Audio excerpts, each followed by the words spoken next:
Zvarané konštrukcie v Ironcade sa vytvárajú pomocou štrukturovaných dielov. Nastavím si teda štrukturovaný diel a vložím do mojej scény kocku z katalógu, pričom stále ešte nemám aktívne ikonky na tvorbu zvaraných konštrukcií. Musím si teda pravým tlačidlom myši aktivovať tento diel ako aktívny. Ctrl+Shift+A môžem použiť. A pri tejto aktivácii sa mi zobrazili tieto plôžky, ktoré si môžem upraviť tým, že ich nechcem vidieť, tak odškrtnem, alebo práve tlačidlo myši Show a zaškrtnem si ich, že ich chcem vidieť. Následne po výbere dielu môžem nad návestím práve tlačidlo myši editovať návestia a zadať rozmery 1500x1000 a krát 600. Potvrdíme OK, maximalizujeme si diel a samozrejme vidíte, že tie ikonky už sú aktívne, je to preto, že diel je aktívny. Následne si chcem vytvoriť nejakú vlastnosť, konkrétne extrude, konkrétne náčrt, kde ho určím odsadením od čela, vyberiem stredový bod a potvrdím.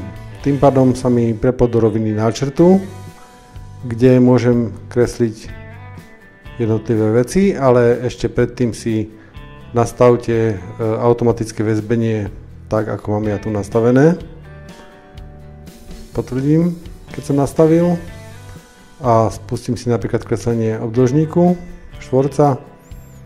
Zadám jeden bod, druhý bod a zadám jeho rozmery presné. 650 a druhý rozmer dáme 350. Vidíte, že náčrt je zelený, teda plne väzbený. Potvrdím a môžem ísť na vytváranie vlastností, konkrétne vysunutia a odčítanie. Takže dáme Extrude. Zvolíme príkaz a zmením smerom dole. Určím, že vysun to cez všetko a dáme odstrániť materiál. Tým pádom máme toto, čo sme chceli a ešte dáme skosiť túto hranu o 150 mm. Vyberieme ju a potvrdíme.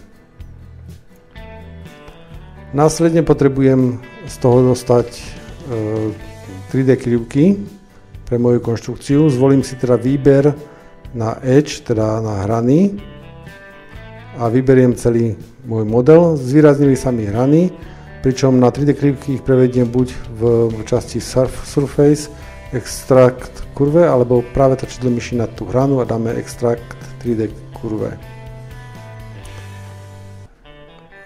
Tým pádom sa mi extrahovali a ja si môžem dať toto moje telo skryť. Tým pádom mi ostali čisté 3D krivky, na ktoré môžem aplikovať konštrukciu. Ja si môžem teraz vypnúť tie roviny, aby som to mal prehľadnejšie a môžem prejsť do oceľových konštrukcií, teda zváraných konštrukcií a zvolím si príslušný profil a príslušnú dimenziu profilu. A už len vyberám krivky za radom, pričom to, ako sa mi umiestnia na danú 3D krivku, tieto moje oceľové profily, určujem týmto na začiatku samozrejme.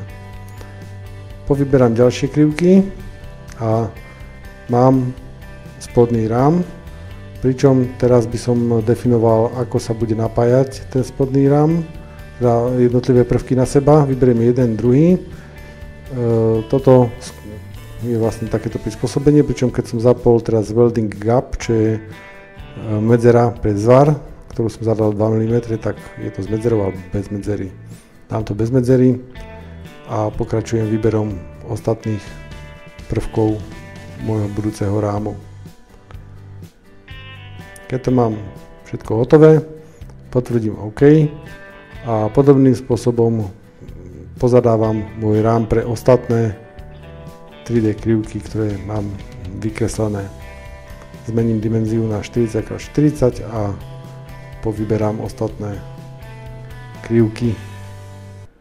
tým pádom definujem vlastne geometriu toho rámu a na záver potom ešte upravím napojenie jednotlivých prvkov na seba.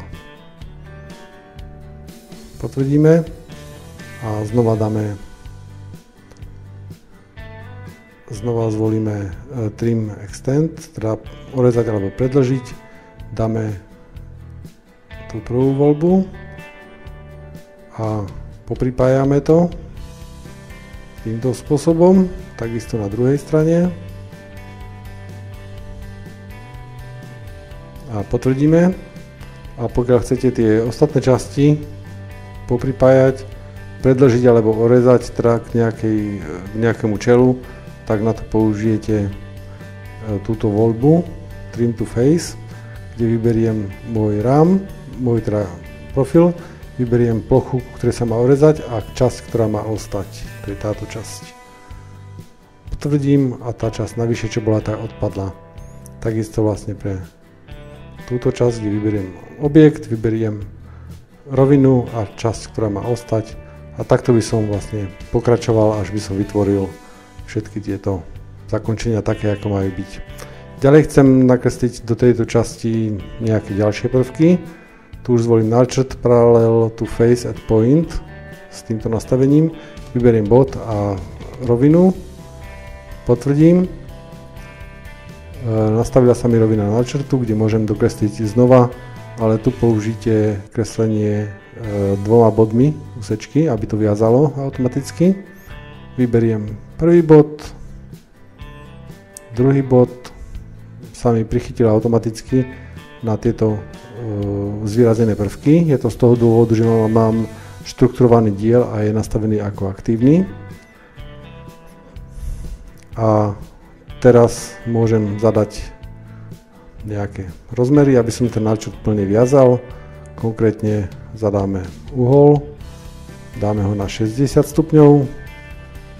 Môžeme zadať vzdialenosť od okraja. Nastavíme ho na 300 a ešte môžeme zadať vzdialenosť jedného prvku od druhého. Vidíte, že ten jeden prvok, tá zelená čiara je plne väzbený už, plne viazaný. Tu dáme 600 a túto čiaru, teda túto krivku ešte nemáme viazanú, takže zadáme ešte rozmer, ktorý ostáva. Napríklad tento. A dáme to tiež na 300. No, tým pádom je Nurtured plne väzbený a potvrdím ho a ukončím. Následne môžem znova ísť do menu pre zvárané konštrukcie a môžem pridať ďalšie prvky rámu. Jeden, druhý. Potvrdíme. Teraz ich môžeme orezať, teda alebo predĺžiť k daným rovinám, takže tento rám predĺžime k tejto rovine, alebo urežeme a táto časť má ostať, potvrdíme. A tento druhý prvok tiež vyberieme k tejto rovine, potvrdíme. A zabudol som vybrať, ktorá časť má ostať, potvrdíme OK.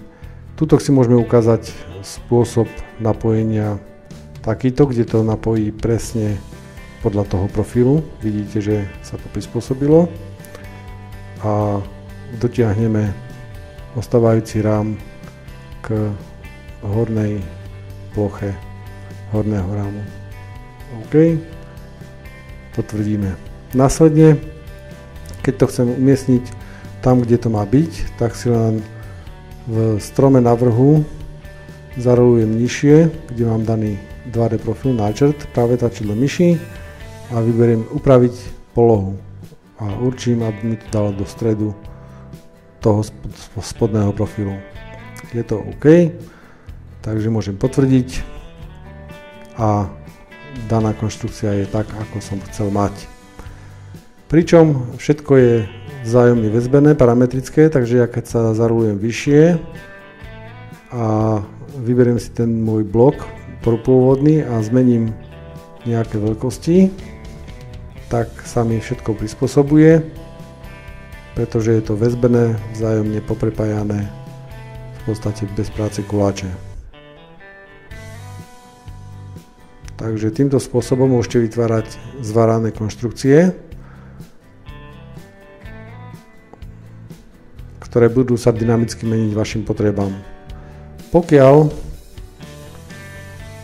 by ste chceli tam ešte domodelovať nejaké iné prvky, tak napríklad nejaké rebra podporné pre tie stojky, tak najskôr nezabudnite, že daný diel, ktorý máte vybratý, ktorý ste robili, je stále ako aktívny nastavený, takže najskôr by ste si ho mali deaktivovať práve tlačidlom myši a Sedat Active zrušíme, tým pádom už nie je aktívny a môžem do mojej zostavy pridávať iné prvky z katalógu, napríklad vložím tam rebro, spravím tlačidlom myši, to presúvam a vložím ako nový diel.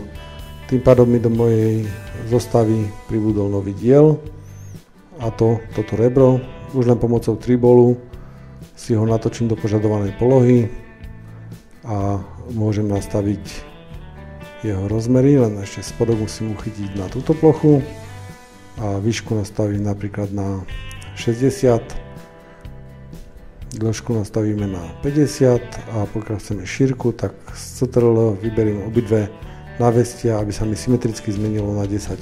Pokiaľ toto rebro chcem premiestniť na druhú stranu, znovu použijem tribol, zapnem si tribol F10 a pravým tlačidlom myši to prenesiem. Po uvoľnení zvolím linkovanú kopiu, že chcem link here, potvrdíme a pomocou tribolu si to natočím do požadovanej polohy.